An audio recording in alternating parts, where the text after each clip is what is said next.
Hi everyone, it's Bex Planner UK on Instagram.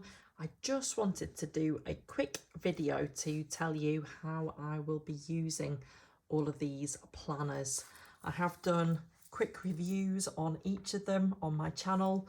These are all good alternatives to Hobonichi, particularly Hobonichi Cousin. So these are all A5 size. This is an A6 size. And as you will probably know, if you are a regular viewer of my channel, I am a big fan of fountain pens. So obviously using fountain pens is my #1 priority. And I thought it would be useful just to explain how I will be using each of these planners. And then obviously going forward, please subscribe because I will make sure that I share more planning videos going forward and show you my setups and how I'm using each of these. So for anyone that is new to the channel, I am an event manager turned university lecturer. I have always loved planning and been really organised, and obviously I love stationery and fountain pens as well. Now, more recently, during the pandemic in particular, I got really heavily into journaling. So a lot of the videos on my channel are very journal focused, but for 2022, one of my goals is to definitely share more planning videos, particularly functional planning videos, which is a strength and a passion of mine and keeps me sane. So let's quickly talk through how I'm going to use each of these items. So if you want to see each journal in depth, obviously check out the relevant video on my channel. But this Nolty 6318, I did buy this originally thinking it would be my work planner because I have used an A5 Nolty, which is a Japanese planner, this year. And I've absolutely loved it. It's been my work planner. It's been an absolute workhorse. It's just been great. I couldn't have managed without it. So I did purchase it with that intention. I do absolutely love it. However, actually now I have changed my mind for reasons that I'm going to explain. And this is actually now going to be my family memory keeper. So in the past, I've always had a Hobonichi Cousin as a memory keeper.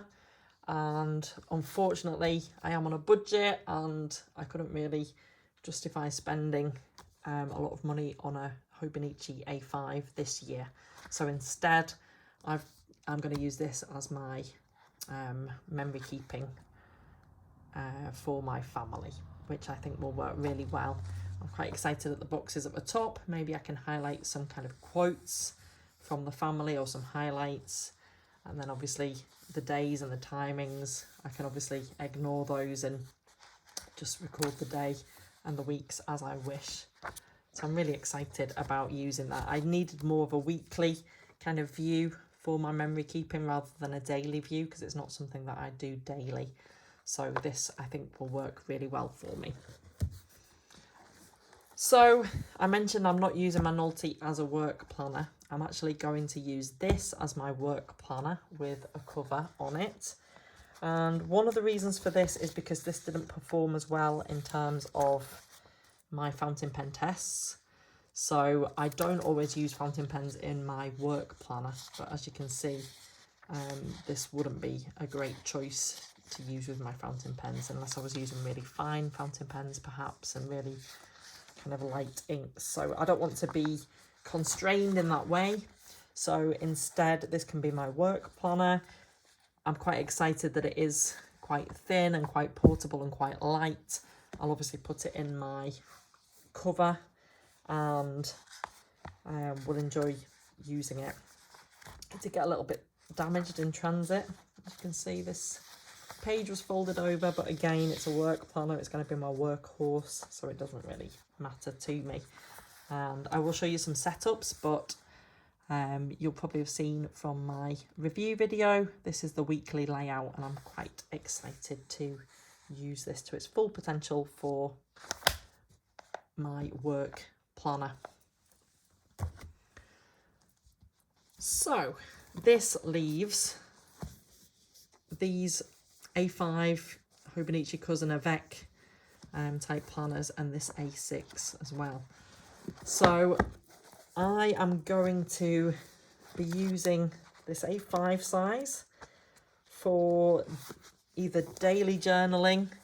I love the Hobonichi style that obviously a lot of fantastic YouTubers and planners and journalers use, but I'm not much of an artist, so I don't know whether my kind of daily journal will focus more on the writing side or whether it's an opportunity for me to be a little bit more creative in here. So we'll have to kind of see how this develops, really. I imagine that I will also use this alongside another journal or notebook as well, because I don't necessarily like the thought of just being constrained to one page, because some days, as you will probably know from my previous videos, I can write pages and pages. Other days, just having one page would be sufficient. So watch this space, really, how this develops. And the same with the A6 size as well.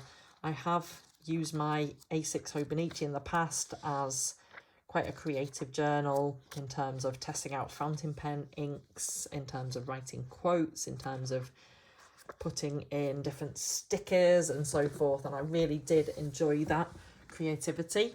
And I didn't have the A6 size last year, so again I'm quite excited about having these small daily pages. I do absolutely love the A6 smaller size. It really appeals to me. So again, kind of watch this space, how this develops, but I just really hope that I you know, can keep up and use these all to their full potential. I don't want to see any empty pages, so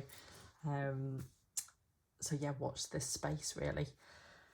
Now, I should mention that I also have a Hobonichi Weeks, and that is my, well, it gives an overview of my life in general, work, home, and so forth, but it's mainly focused on the key highlights in terms of work, and it's more focused on the kind of personal side. So I record my gratitude, I record my goals, and I track a number of different things as well. So again, I haven't got much use out of Hobonichi Weeks during the pandemic, but I'm really excited to be back in the Hobonichi Weeks, and I really like that layout. So more on that in future videos, and I will share some different planner layouts and how I'm using that as well. So please do subscribe to my channel. Please do follow me on Instagram at Planner UK, and obviously I will share lots of pictures and video updates in the future. And one of my goals for 2022 is to get back to producing regular videos on both planning and journaling as well. So please do subscribe and follow me on Instagram so that you can keep up to date. Thanks ever so much for your time. Thanks for watching. Thanks for listening. Thanks for viewing. Thanks for your support throughout 2021. And I'd love to know if you are using any of these kind of notebooks and options here, and how you are using them. Hope to see you really soon. Happy planning, happy journaling. Thanks for watching. Bye.